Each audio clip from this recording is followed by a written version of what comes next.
moyens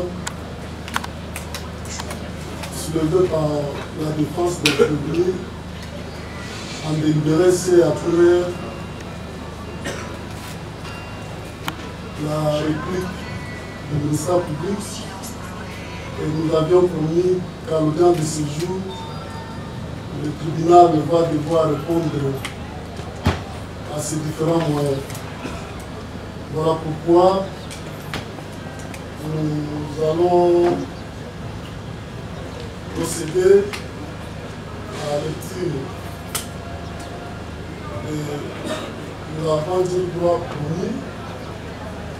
Nous demanderons au parti, quant à cette procédure de préambule, de passer au bref pour la lecture. Cependant, quels sont les faits? Au date du 14 juin 2024, par le biais de leur conseil, les prévenus Armand Ruben, Marcel Malanga, Taylor, Christophe, Antoine, Pino, Bende, Baptiste, Wondo, Mayundu, Jean-Jacques, Edouard, Kiwasu, Faustin, Menaya, Kiban, Zagelo, Zakimwe, Nalan, Papi, Mavou, Bon, Bienvenue, Kamanda, Kadima, Franck, Kel, Mwela, Defan, Youssouf, Zangi, Seka, Moussafire, Emmanuel, Kimo, Luma, Makulu, Ndema, Ndona Mado, Yala, Elvis, Lugangu, Zulu, Ephraim,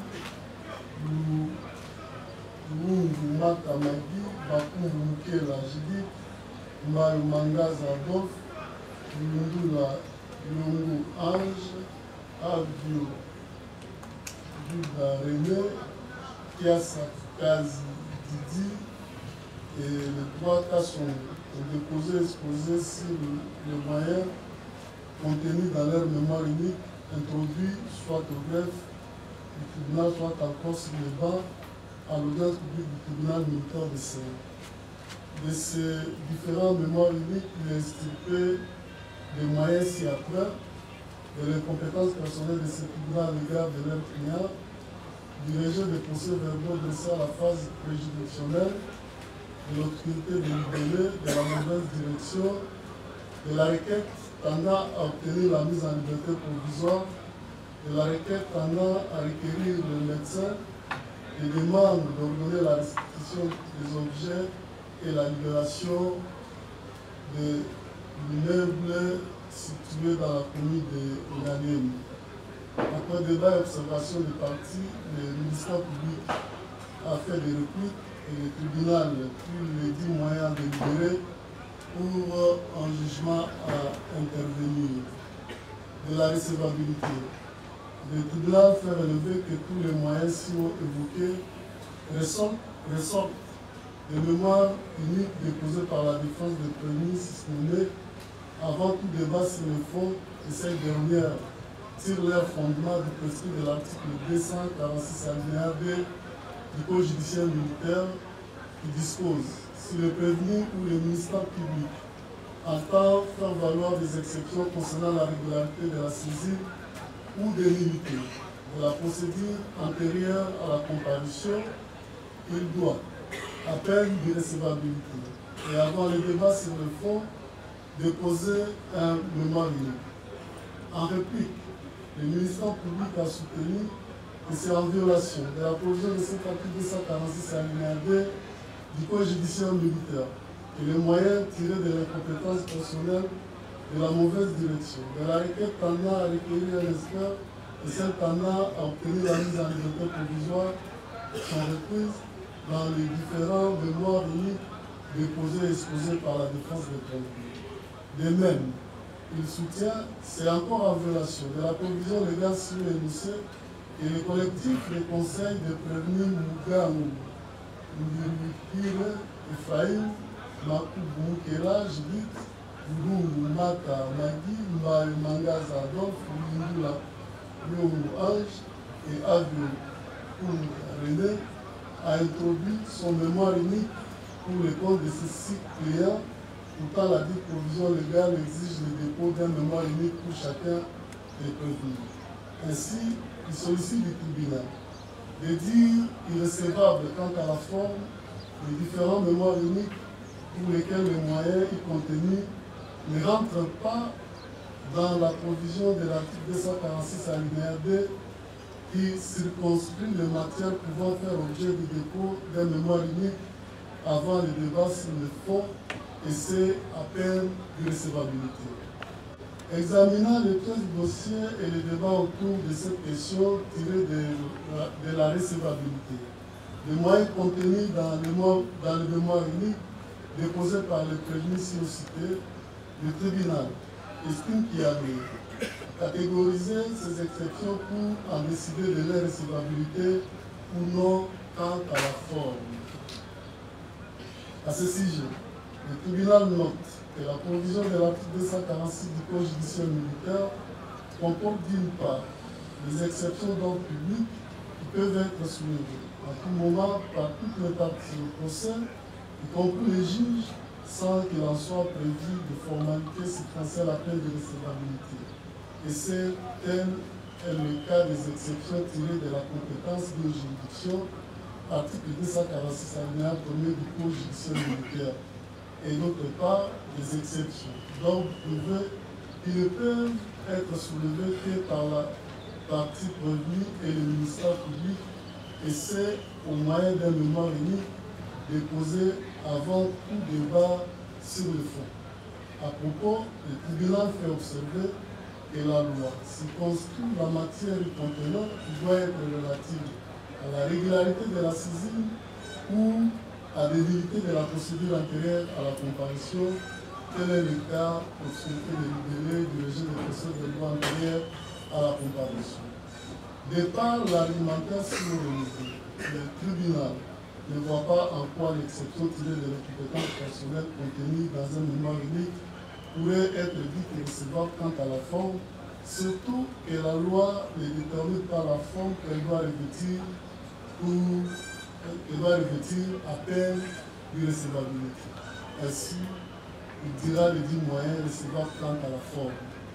S'agissant de la requête, pendant à obtenir la liberté provisoire, bien que ne faisant pas partie des matières requises par la provision de l'article 246 alinéa 2 du Code judiciaire militaire, le tribunal dit qu'il s'agit de requêtes de parties qui peuvent être soulevées à tout moment de l'instruction et il en examinera conformément au prescrit de l'article 45 alinéa 2 du Code de procédure pénale qui dispose. Le prévenu incriminé peut demander au tribunal saisi soit la main levée de la détention probative, soit la mise en liberté provisoire.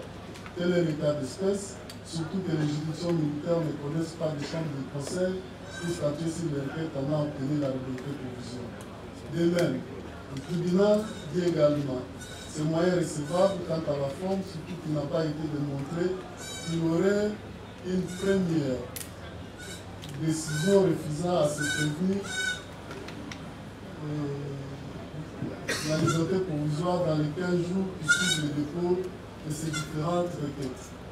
En outre, le tribunal dira que les moyens tirés du régime de procès verbaux et de l'obscurité des libellés sont ceux prévus par la provision de l'article 246 alinéa 2 sous examen et ils sont contenus conformément à la civile disposition légale, donc il est dira également recevable quant à la forme. Par ailleurs, les moyens tirés de la mauvaise direction. La requête tendant à requérir l'expertise d'un médecin et des demandes d'ordonner la restriction des objets sportifs. Libération de l'immeuble situé au numéro 19 de l'avenue au Congo, quartier Gombe, Kikusa, dans la commune d'Engalem, sont considérés par le tribunal comme touchant à l'examen quant au fond de cette affaire. Voilà pourquoi il est dira précoce et prématuré à ce stade d'instruction. À ce titre, il est dira non recevable quant à la forme et ne feront pas l'objet d'une analyse quant à leur fondement. S'agissant du premier moyen tiré de l'incompétence personnelle de ce tribunal, la défense de tous les 51 prévenus allègue que leurs clients sont des civils donc personne étrangère à l'armée. Et à ce titre, ne peuvent aucunement être justiciables des juridictions militaires et en particulier celle du tribunal militaire de garnison de Kinshasa-Gombe. Elle fonde ses moyens sur d'abord des dispositions légales suivantes. Article 56 alinéa 1er de la Constitution du 18 février 2006 telle que révisée à ce jour, dont nous épargnons la provision. L'article 106 du Code judiciaire militaire, l'article 115 de la loi organique numéro 07/003 du 30 mars 2017, modifiant et complétant la loi numéro 023/2002 du 18 novembre 2002 portant Code judiciaire militaire, pour lequel nous épargnons également la provision et la lecture de la provision.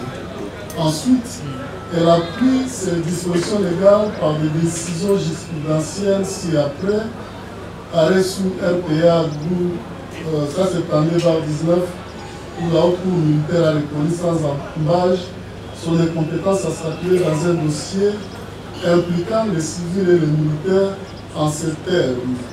Quant à la compétence de la Cour militaire, il se dégage des pièces du dossier et des débats au premier degré. Et Mouchaïla est poursuivi avec 4 autres prévenus pour avoir commis l'infraction principale en participation criminelle avec un civil et des militaires.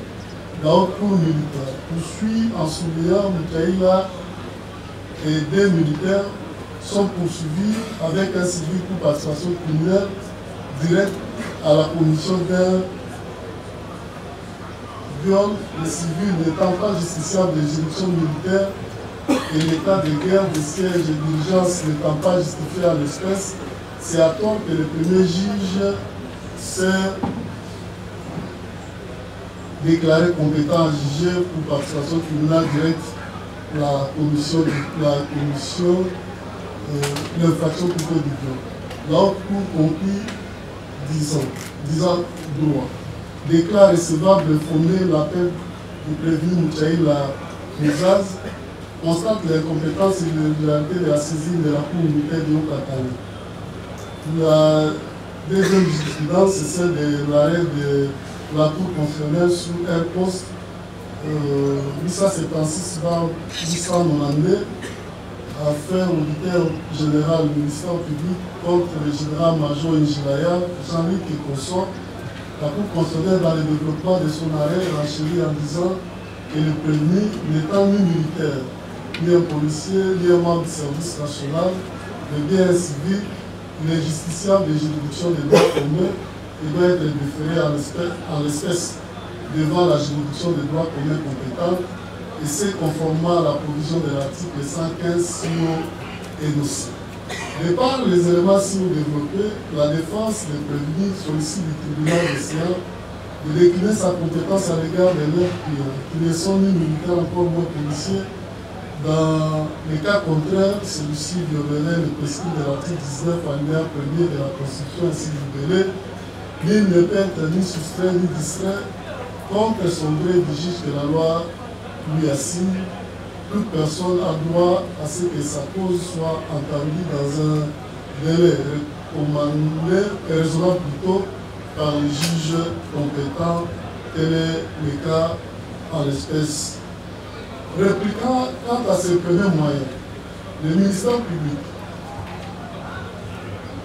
a soutenu que le tribunal militaire de garnison de Kinshasa-Gombe est personnellement compétent à l'égard de ces produits. Il justifie cette compétence personnelle de part des faits infractionnels réclamés, à savoir les infractions de terrorisme et sabotage, et de la détention illégale d'armes ou des munitions de guerre, des faits prévus et punis par le code pénal militaire, respectivement dans ces articles 157, 158, 135 et 203.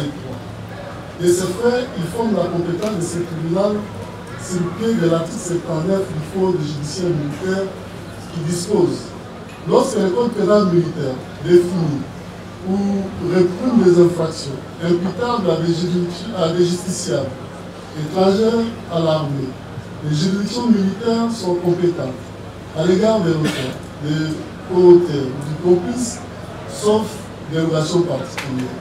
En outre, ils fondent la compétence personnelle de ce tribunal à l'égard des prévenus préqualifiés par le fait que les actes répréhensibles pour lesquels ils sont renvoyés par divers louis ont été commis au moyen des armes de guerre et c'est conformément au prescrit de l'article 111 in fine du Code judiciaire militaire ainsi libéré.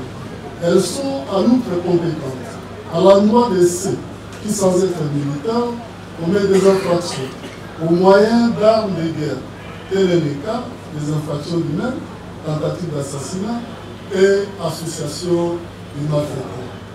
À l'appui de ces dispositions légales énumérées, l'accusation a également fondé la compétence personnelle de ce tribunal à leur égard en recourant à l'arrêt de la haute cour militaire sous RPA numéro 020/2009 du 23 juillet 2009 par l'affaire ministère public et partie civile contre le premier Pasteur Coutinho Farman, qui, bien que civil, a été jugé pour détention illégale d'armes et munitions de guerre, ébranlant ainsi l'option d'acception des compétences du tribunal tel que défendu par le Conseil des prévenus.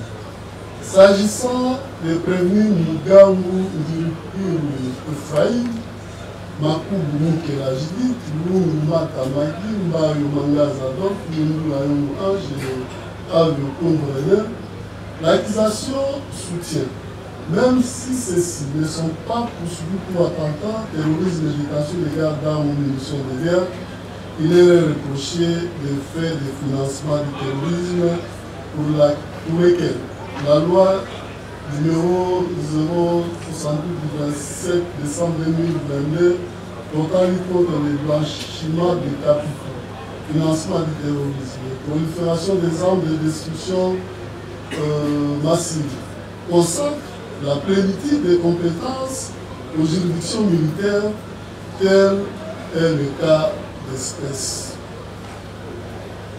On est là. Ainsi, une sollicite du tribunal de dire la prorogation de sa compétence personnelle acquise à l'égard de tous les prévenus dans la présente cause. Examinant les pièces de dossier et les débats autour de ces premiers moyens tirés de la compétence personnelle à l'égard des prévenus surnommés, le tribunal fait sien le développement du ministère public et considère acquise la prolongation de sa compétence personnelle à l'égard de ses prévenus, et c'est sur base des articles 79 et 111 du Code judiciaire militaire 6 et 9. Le tribunal fait révéler, contrairement à la défense des prévenus, qui s'appuie au prescrit de l'article 115 de la loi organique numéro 07/003 du 30 mars 2017, modifiant et complétant la loi numéro 023/2002 du 10 novembre 2002 portant au judiciaire militaire pour fonder leur demande de compétences personnelles que la susdite provision légale n'est pas applicable dans les cas sous-examinés.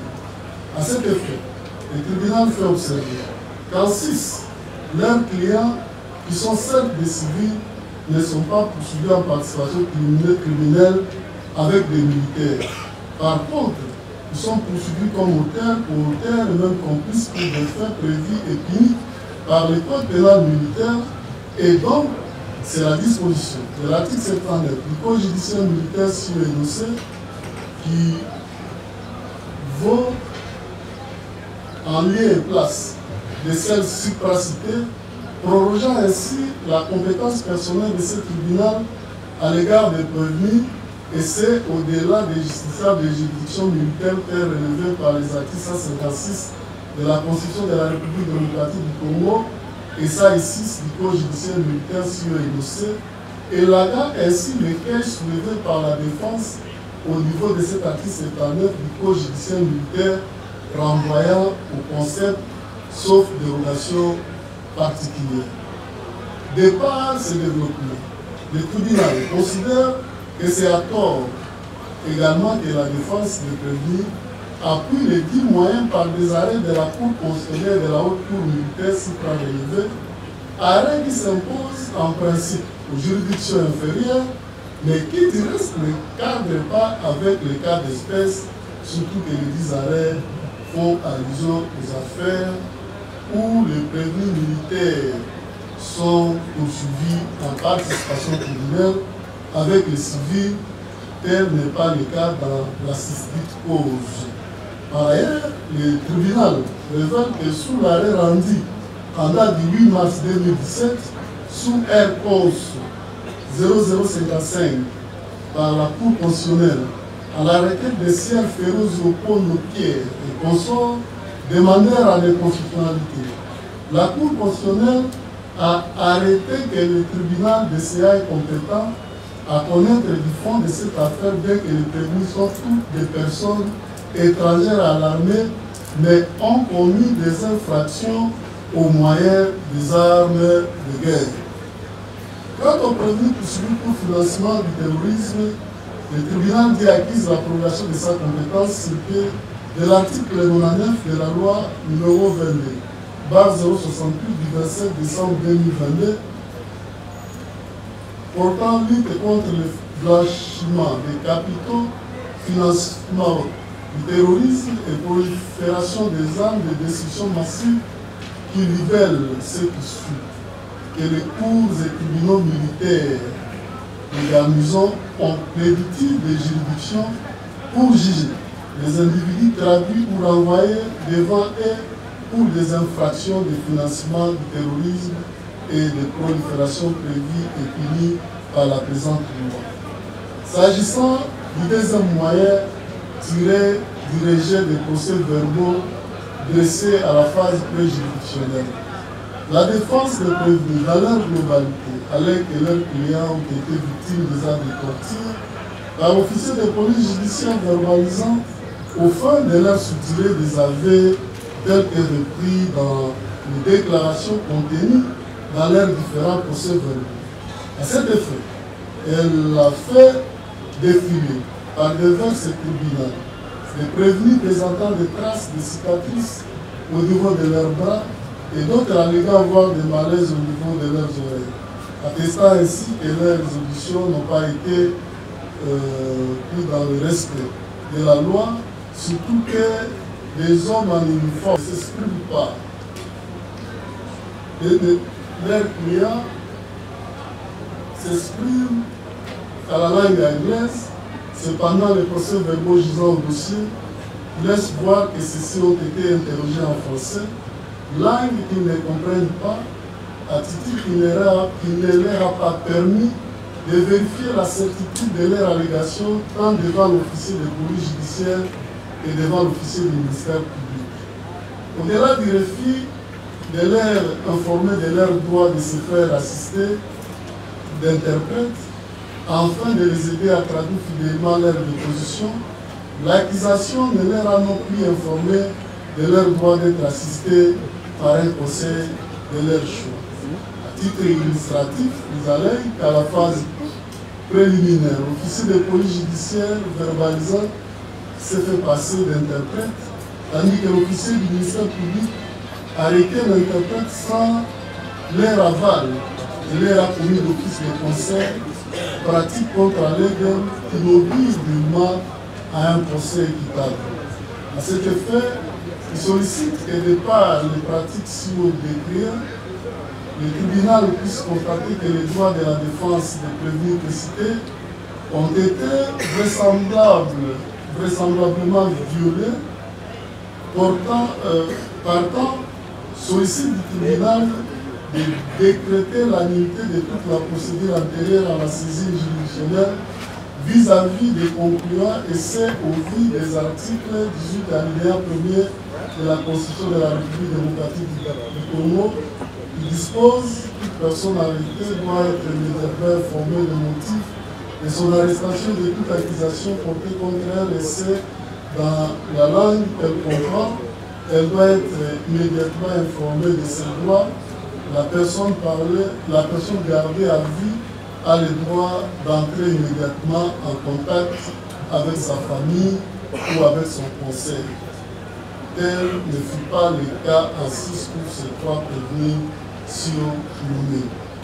Le collectif du conseil du prévenu Wondo Omayungu, quant à elle, allait au-delà des actes de torture qu'a subi son client. Ce dernier a été interrogé par un officier de police judiciaire fantôme qui ne s'était pas identifié, encore moins prêté serment en bas du procès verbal, violant ainsi le prescrit de l'article 126 de l'ordonnance 78-289 du juillet 1978 relative à l'exercice des attributions d'officiers et agents de police judiciaire pour les juridictions de droit commun dont nous vous épargnons la provision.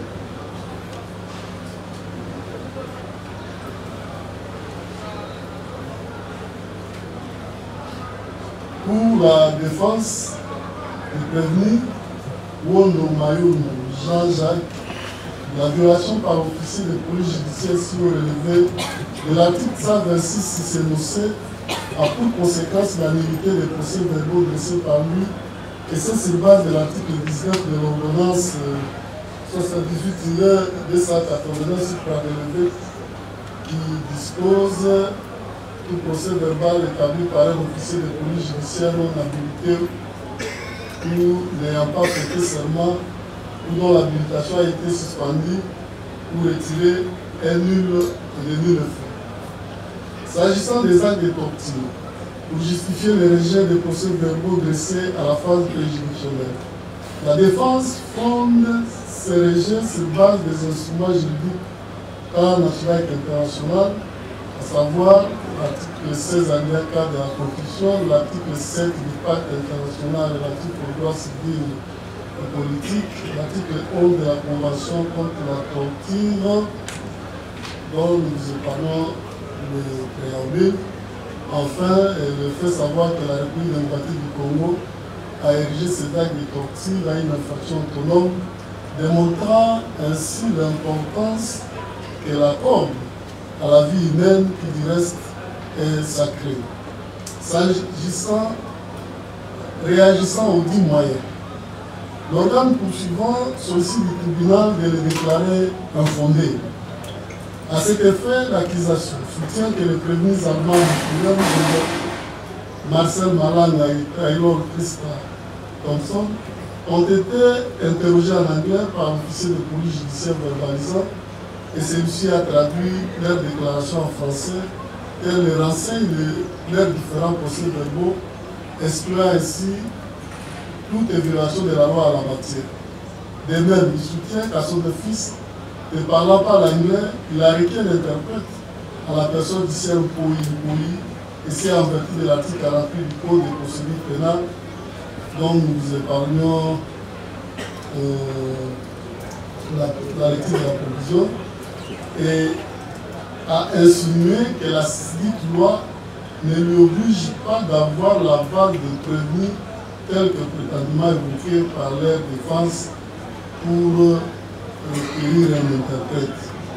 Quant à l'assistance d'un conseil, l'organe de la loi soutient qu'à son office, le prévenu préqualifié ont comparu assister chacun d'un conseil mis à la disposition du parquet militaire à la suite d'une correspondance de l'auditeur militaire supérieur de Kinshasa-Gombe adressée au bâtonnier près le barreau de Kinshasa-Gombe sollicitant l'assistance d'avocat Prodeo en date du 23 mai 2024 pour le compte des prévenus, expliquant ainsi la section selon laquelle ces prévenus n'ont pas été assistés.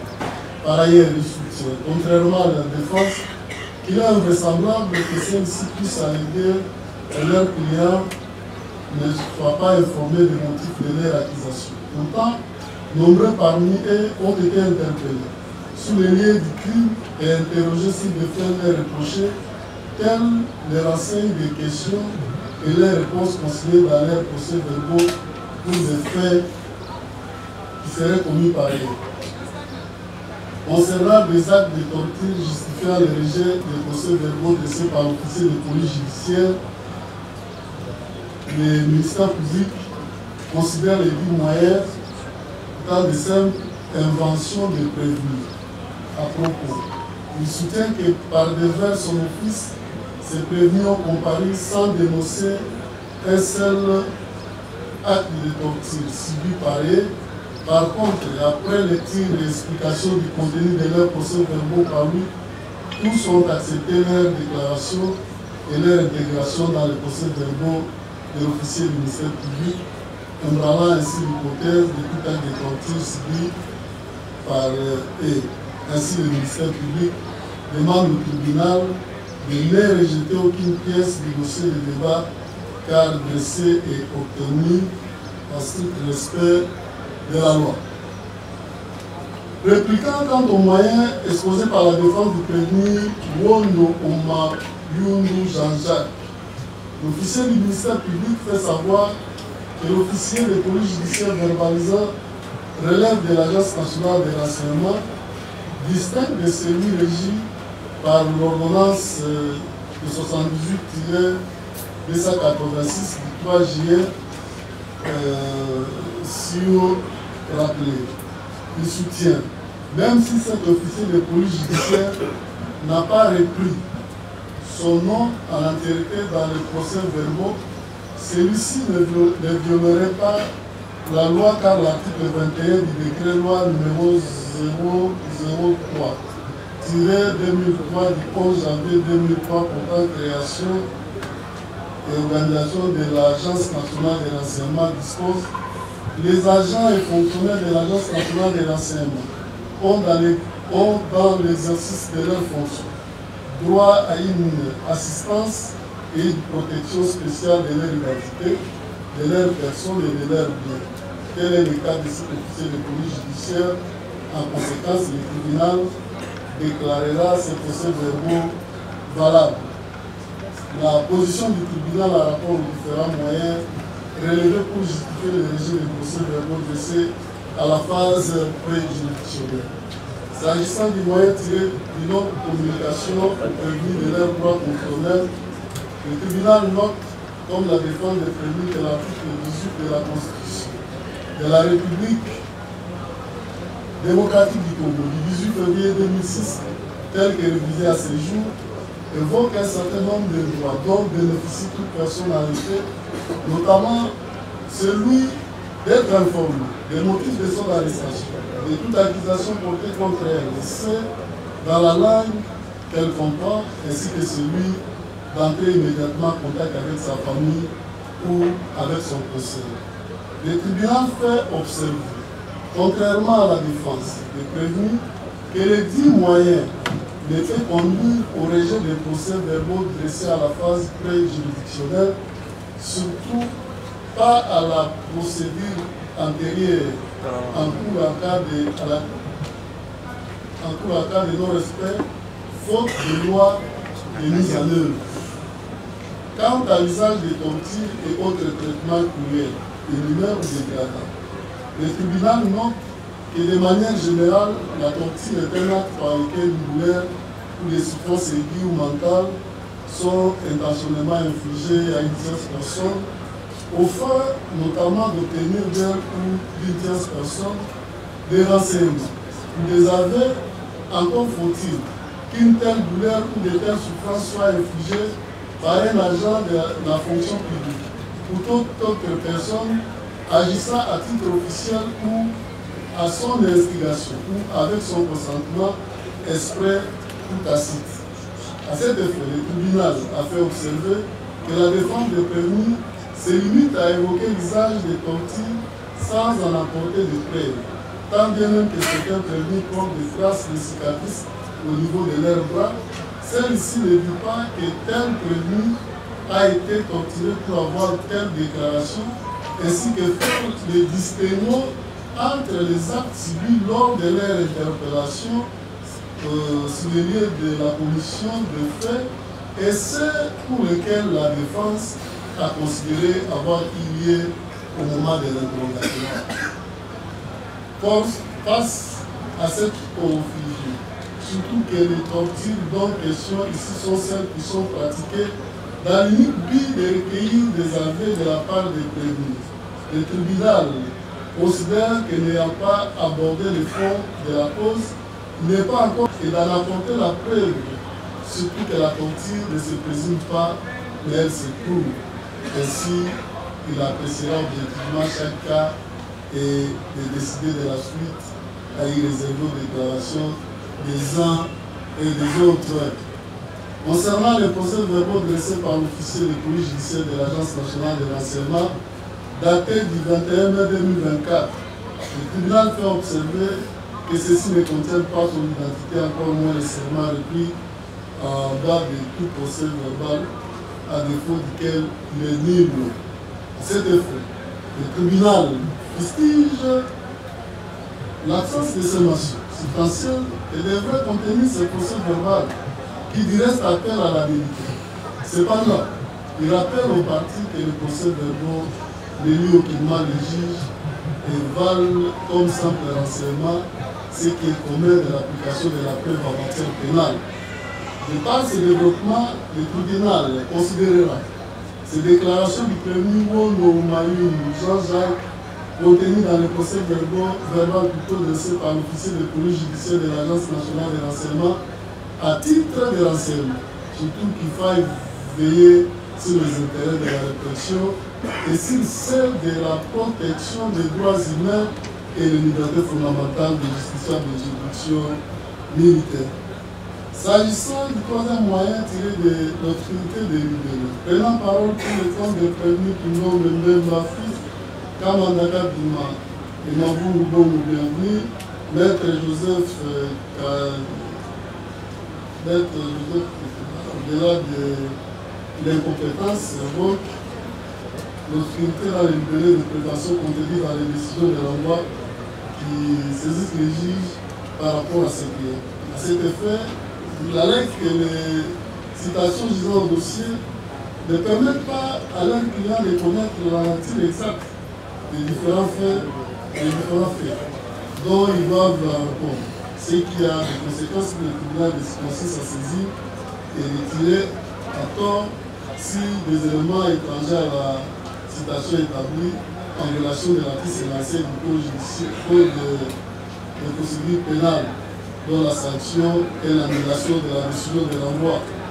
En réaction à l'accusation obtenue qui n'a pas obscurci l'idée dans les libérés de faits tels que présentés par elle dans les décisions de l'envoi qui saisissent le tribunal. Pour elle, tous les éléments essentiels qui doivent contenir une décision de l'envoi contenant une libéré de prévention telle que voulue par la loi s'y retrouve dans celle détenue par ses clients.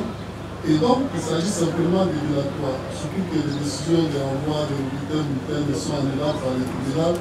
En conséquence, aussi le tribunal déduit les moyens infondés. Ayant sous-saisi les décisions de l'envoi des prévenus précités, le tribunal fait observer, contrairement à la défense, qu'elle porte toutes les mentions essentielles et les faits sont libérés tels qu'expliqués par le tribunal. Les prévenus cités les ont commis suffisamment, rassurant ainsi le droit de la défense, surtout qu'ils ont été informés des motifs de leur arrestation. Cependant, le tribunal fait relever à l'intention de la défense de ces prévenus, même si obscurité des libérés il y en avait, la sanction serait plutôt la non-saisie du tribunal et non l'annulation par celui-ci de la décision de l'envoi des militaires. Ainsi, il dira également ces moyens non fondés. S'agissant du quatrième moyen tiré de la requête tendant à obtenir la mise en liberté provisoire des prévenus, la quasi-totalité de la défense des prévenus qui les demanderait salaire pour certains le dépassement de la garde à vue, leur état de santé précaire, le caractère humanitaire, pendant que d'autres évoquent l'adresse fournie et même l'absence d'indices sérieux d'équipabilité pour des faits les réclamer aux fins de justifier les dites demandes. Au fond, les requêtes sur pied des articles 17 de la Constitution de la République démocratique du Congo sur indiqué et des 5 du Code judiciaire militaire qui dispose de la liberté individuelle étant garantie et de la règle la détention d'exception. Répliquant, l'organe accusateur soutient qu'étant donné que cette défense a préféré intégrer les dites requêtes dans leur mémoire unique, le tribunal ne les recevra pas pour l'examen quant au fond. À l'impossible, il soutient que certains de ces prévenus n'ont pas d'adresse connue en République démocratique du Congo et sont de nationalité étrangère. Une fois remis en liberté à la prochaine audience, le tribunal s'égera sans elle. De même, il allègue qu'après le titre des libérés de probation, que ces prévenus sont poursuivis pour des faits graves et ne peuvent bénéficier de la liberté provisoire. Ainsi, ils resteront à l'état de détention tel les a trouvés le tribunal et se conformant au prescrit de l'article 46 alinéa 1er du Code de procédure pénale qui dispose. Si le prévenu se trouve en état de détention préventive, avec ou sans liberté provisoire, au jour où la juridiction de jugement est saisie, il restera en cet état, jusqu'au jugement. Examinant les dites requêtes, le tribunal les a déclarées recevables quant à la forme, et c'est au vu de la position de l'article 45 alinéa 2 du Code de procédure pénale sur le dossier. Par ailleurs, le tribunal réservera une suite défavorable à toutes ces requêtes tendant à obtenir la main levée de la détention préventive ou du moins de mise en liberté provisoire au motif qui n'a pas été rassuré par les garanties de représentation proposées par les prévenus dans leurs différentes requêtes et c'est dans le souci d'éviter qu'ils ne se soustraient à l'action de la justice par la suite. À cet effet, il montre que cette assertion est conforme à l'article 45 à l'article 45 alinéa 1er du Code de procédure pénale si c'est possible. Ainsi, le tribunal décidera que ce prévenu reste à cet état de détention et pourrait, s'ils estiment important, introduire d'autres requêtes pendant l'instruction de la cause quant au fond, surtout que la loi leur reconnaît cette possibilité.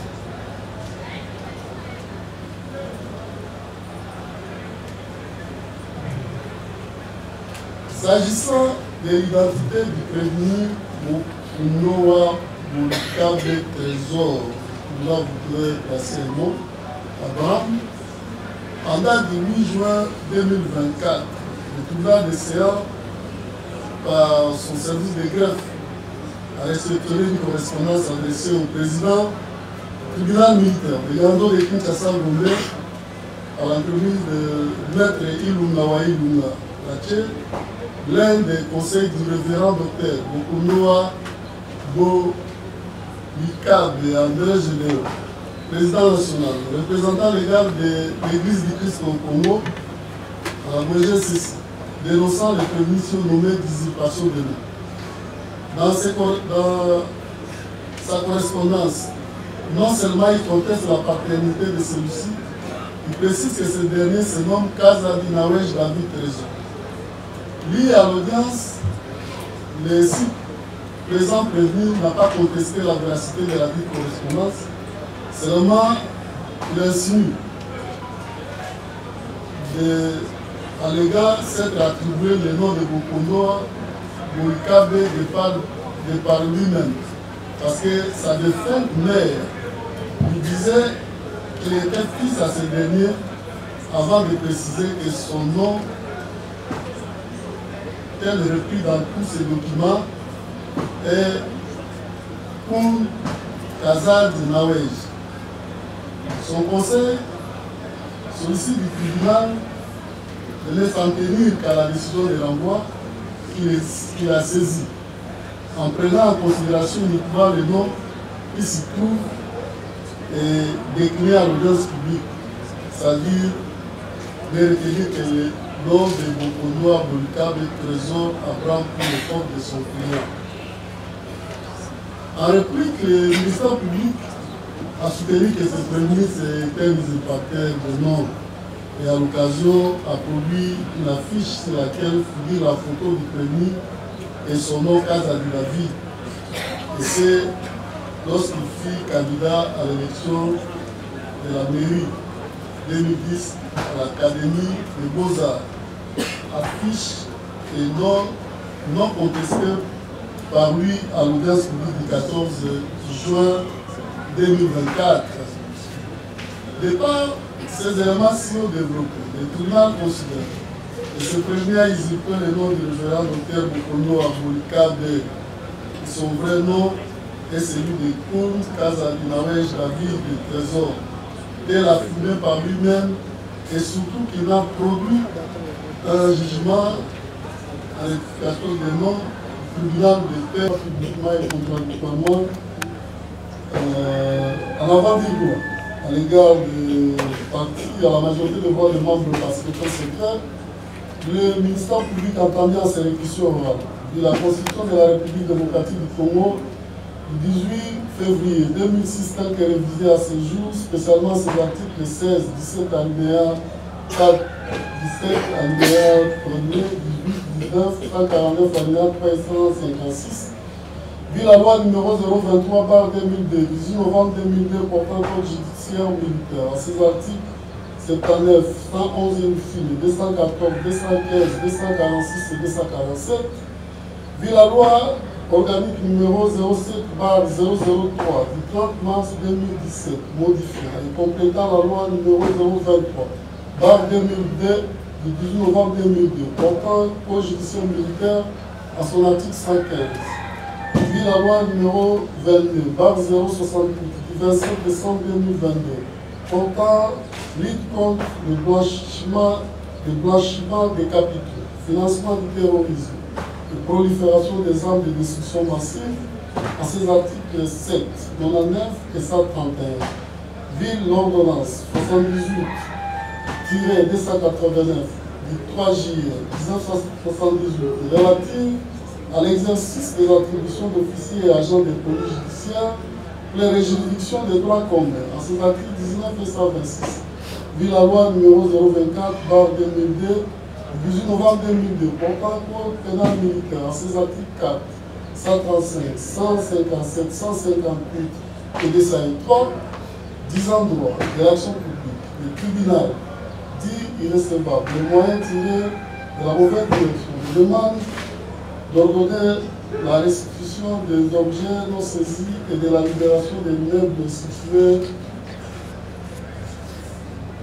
au numéro 19 de la ville au Congo, quartier de Kipoussa, dans la commune de Ndalema, dit quant au déclinatoire des compétences recevables, quant à la forme des non fondés à l'égard de tous les candidats, dit recevable quant à la forme, les moyens tirés du régime de procès verbaux dressés à la phase juridictionnelle, les déclare non fondés, excepté le procès verbaux d'audition du prévenu Wondo Oumayou Jean-Jacques pour lequel les déclarations seront exploitées à titre de renseignement par le tribunal.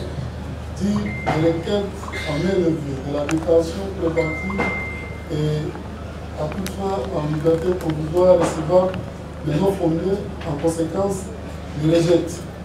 Dit qu'au vu de la dynamique de l'instruction, le vrai nom du prévenu du parti à Bokono au véritable trésor, David Trésor, et Kazadi Yave David Trésor ordonne la poursuite de l'instruction au fond de la cause sous examen, réserve les frais.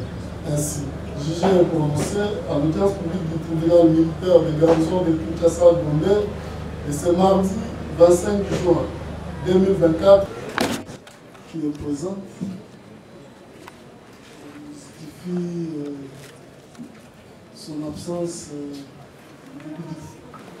du procès par le fait qu'il était engagé dans une autre audience. Maintenant, il a connu quelques embouteillages. Voilà pourquoi il demande à ce que le tribunal puisse rabattre le défaut. Merci pour la parole, Monsieur le Président. Et la partie civile, elle est jointe au ministère public et la porte, elle vient pour ses intérêts privés, compte tenu de toutes ces circonstances-là, telles qu'elle vient de le dire. L'audience commence à 9h30, mais avec toutes ces difficultés qu'elle a connues, Monsieur le Président, qui plaise à votre tribunal de rabattre ces défauts, nous avons dit. fait noter que sur le ministère public, le tribunal ne va pas aller de fou à l'égard de la partie civile qui lui table. C'est le temps de poursuivre. Avant, vous voulez faire la comparaison. Vous assurez la police de l'audience une requête pas tout à fait incidentielle, mais qui cadre avec la dignité d'un prévenu. C'est que notre client Germain voulait poser avec sa mère. Malheureusement, elle n'est pas en ligne jusqu'à ce moment. Et je crois qu'elle va m'appeler peut-être d'ici là. En quel cas, je reviendrai vers vous pour que vous puissiez autoriser cette conversation. C'est juste pour savoir comment son fils va, juste lui demander quelques nouvelles dans le cadre de ce que l'article 18 appelle la santé mentale du prévenu. Voilà un peu, c'est tout à fait psychologique. C'est pour ces raisons-là que je voulais qu'elle cause avec son fils, mais je m'aperçois qu'elle n'est pas en ligne jusqu'au bout. Elle avait déjà fixé l'heure, peut-être d'ici là, elle voilà. De toute façon, elle n'est pas encore en ligne. Une fois qu'on est deux, vous allez nous faire signe. Avec plaisir. À l'unanimité, nous nous sommes concertés et nous venons vers vous pour demander une remise, parce que cette décision, nous devons l'expliquer aux clients.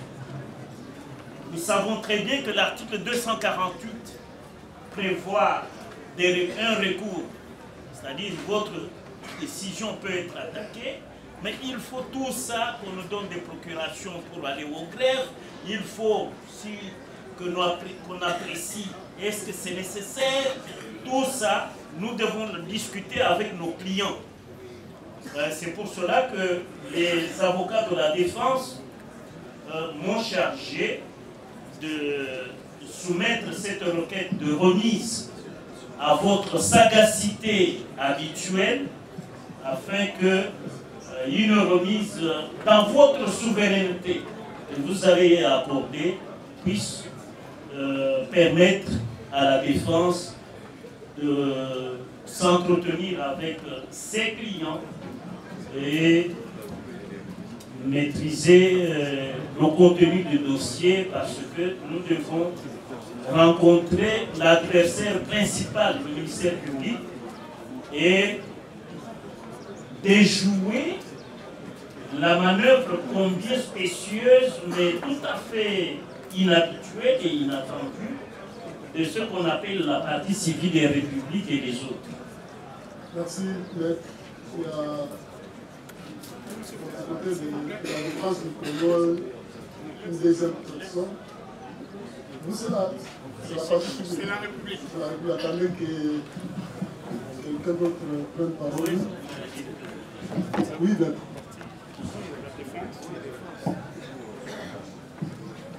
Oui, monsieur le Président. Je crois que l'Ambrella et le tribunal avaient pris une position par rapport au préalable soulevé par la partie défense. Parce que pour nous, nous sommes en train de voir que les choses sont en train de voir. Nous voulons que le tribunal puisse accélérer.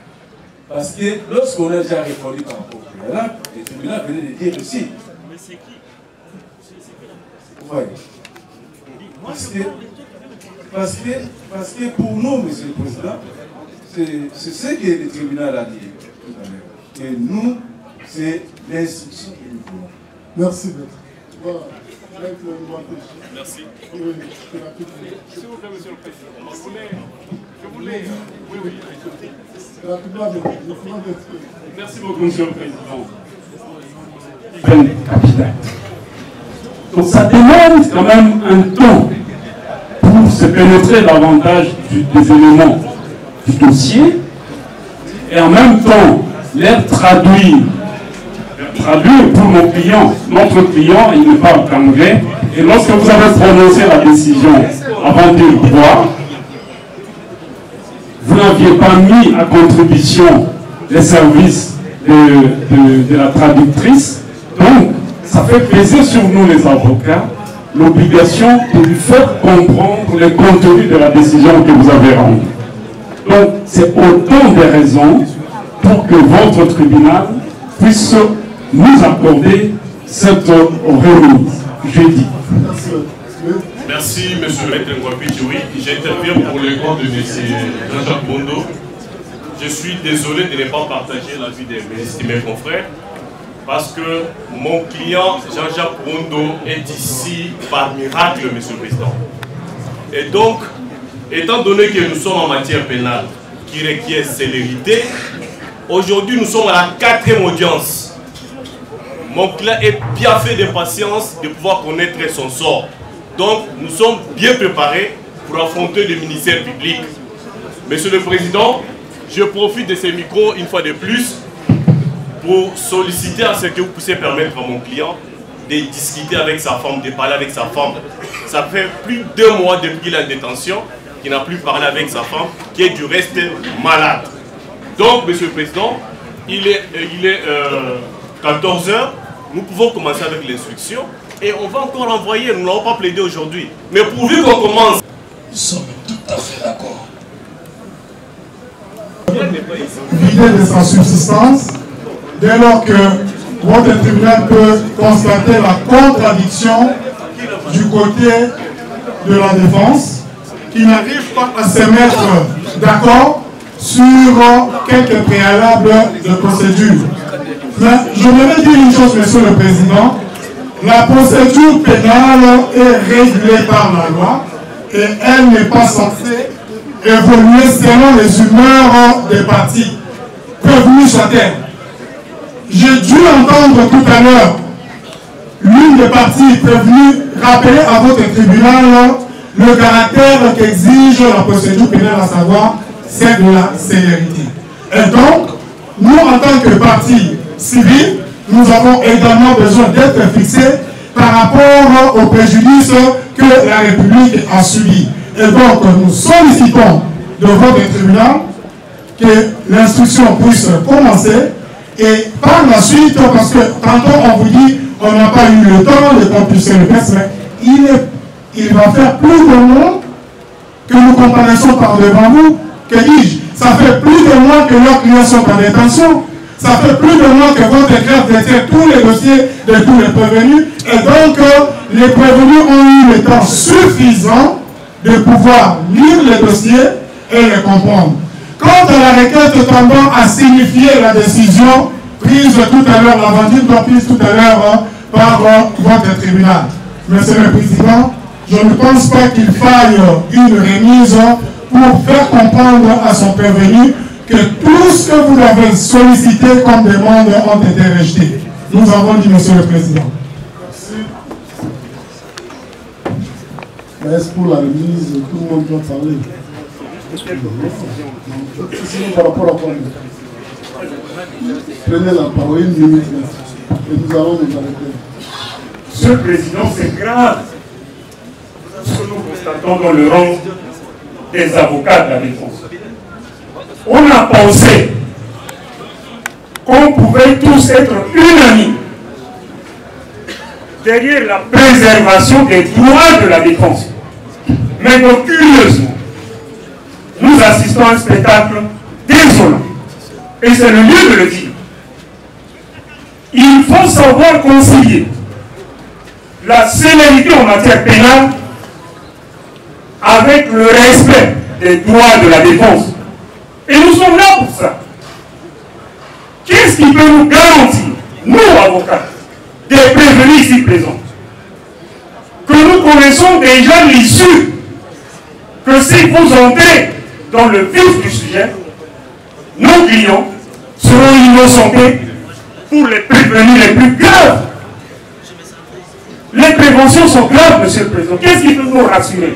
Donc c'est pour cette raison que nous demandons. Il ne faut pas qu'on nous donne l'impression que devant les juridictions militaires, le procès est expéditif. Il ne faut pas qu'on nous donne cette impression. Nous reprenons en disant bien, Monsieur le Président, qu'il faut concilier célérité en matière pénale et respect des droits de la défense. Merci, non, c'est fini. Regardez-moi. Diminuer l'aider. Nous avons dit l'autre fois que nous étions prêts pour en découdre. Les conseils n'ont pas trouvé cela. Ils ont trouvé cela. Ça les considérait pas. On ne pouvait pas concilier la rapidité, la célérité qui est une caractéristique de la justice militaire au respect. Monsieur le Président, les conseils de prévenus, il y a deux tendances. L'une qui voudrait à ce que nous puissions déjà, comme vous l'avez dit dans votre jugement avant le droit, commencer à attaquer les fonds. L'autre qui sollicite une remise, Monsieur le Président, pour concilier les deux. La célérité, oui, en matière pénale, et le respect des droits de la défense, qui est un principe sacro-saint, garanti par la Constitution de la République. Il est 15h moins 20 minutes, Monsieur le Président. Le temps aussi court. Nous pensons que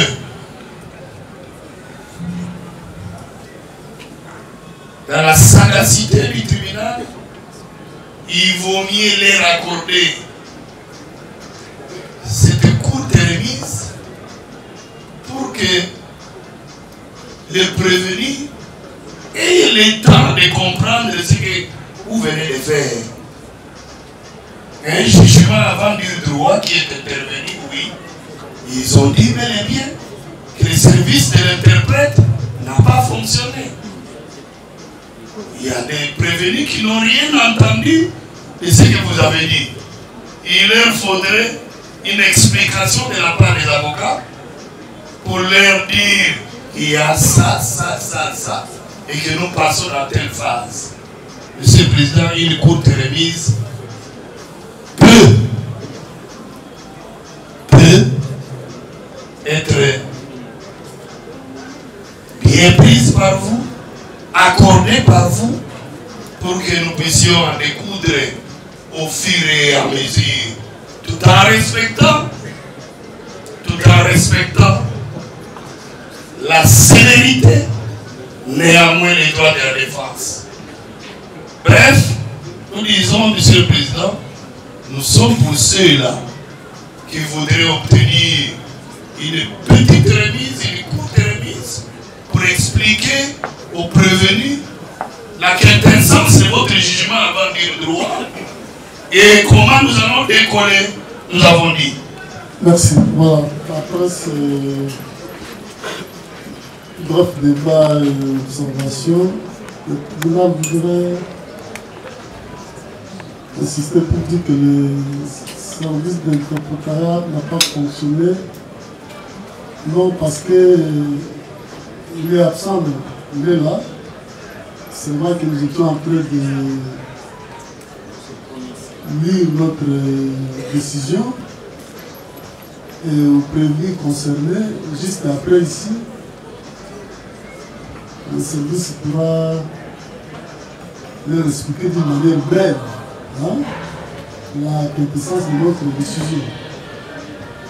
Et juste après ici, le tribunal rappelle également aux parties que les faits pour lesquels ces prévenus sont déférés par divers tribunal seraient des faits si graves. Alors il ne faut pas que les gens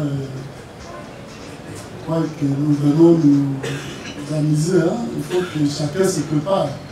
Nous ne voudrons pas que quand nous commençons, nous venions avec des dilatoires. Donc il faut composer les dossiers, cerner bien les dossiers. D'ailleurs, à l'occasion, nous vous annonçons qu'il y a d'autres pièces que le ministère public a transmises, surtout pour les prévenus Jean-Jacques Bondo et d'autres.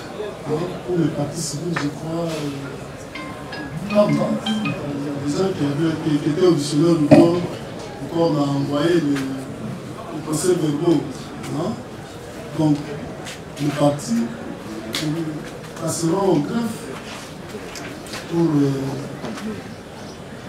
avoir sous leurs yeux ces différentes pièces. Cela étant, d'une manière souveraine, le tribunal, par le biais de son président, informe le parti que nous allons suspendre l'instruction parce qu'on ne sera pas commencé, sinon ça va nous donner l'envie quand on commence par un prévu, d'appeler d'autres, on ne va pas bien instruire. Donc nous allons suspendre la présente instruction et la renvoyer contradictoirement à l'audience de lundi. On renvoie ça à lundi. Ça permet à tout le monde de relire. Et quand nous venons là, nous allons attaquer le fait quant au fond. Et on pourra exclure même 10, 15 prévus. Parce que là, on sera là vraiment les mains. C'est les cartes, c'est l'indépendance. Après l'indépendance, c'est les cartes. C'est le lendemain du 30 juin. Déjà les samedis, nous commençons la fête. Le dimanche, le lundi, quand au cas où, on ne le repousse pas, on ne le repousse pas. Parce qu'on peut le repousser. À la hauteur, il y aura une audience de la haute cour ici. Le lundi, c'est oui. Si il y a un souci, on a déjà pris une position. Oui, c'est une demande que j'avais formulée pour permettre à mon client de parler avec sa femme. Qui n'est pas ici, du reste. Elle est en ligne. On gagne là. On constate que